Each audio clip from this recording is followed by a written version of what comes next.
Enrique Tarrio, who led the far-right Proud Boys group during January 6th, is out of jail and has arrived back home in Miami. Tarrio is one of the roughly 1,500 January 6 defendants who President Trump pardoned on his first day in office. He was facing a 22-year prison sentence for seditious conspiracy and other charges. Despite not physically being present at the Capitol during the riot, prosecutors argued that Tarrio played a central role in orchestrating the events from outside Washington, D.C. CBS News national correspondent Manuel Bojorquez is there. Benny, I was watching. I know you were there in person watching. It looked like he got a hero's welcome.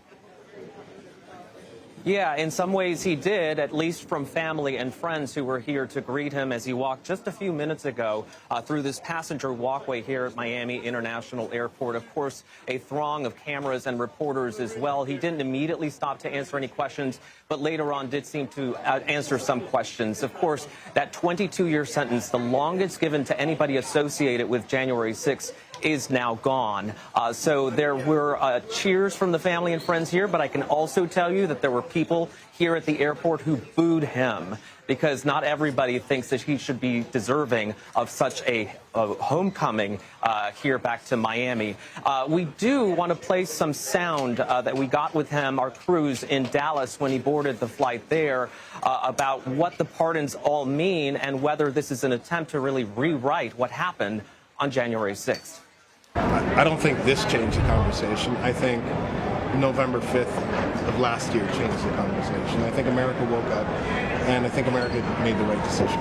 It wasn't just for this. It was for all of us, for you guys, freedom of the press, freedom of speech, and I think it was a big win for America. So America's back. And he also there mentioned that he was certain that when President Trump was elected and then sworn in, that he would be pardoned. And he also felt that the Justice Department did not treat many of those defendants fairly, and that some of those cases should have been moved out of D.C. The one question I had for him, which, again, he walked by too quickly to answer, is what does he think? What message this pardon sends to the law enforcement officers who were injured that day? We still don't have an answer to what he believes about that. Remind us his role in January 6th, and do we know what his role with the Proud Boys will be in the future? You know, that's really up to debate. And in the interviews that he's done since being released, he has said, you know, many people in the media have referred to me as the ex-leader of the Proud Boys. And he says soon you won't be saying X, but he hasn't elaborated. So really, we don't know. Okay, Manuel Bojorquez, thank you.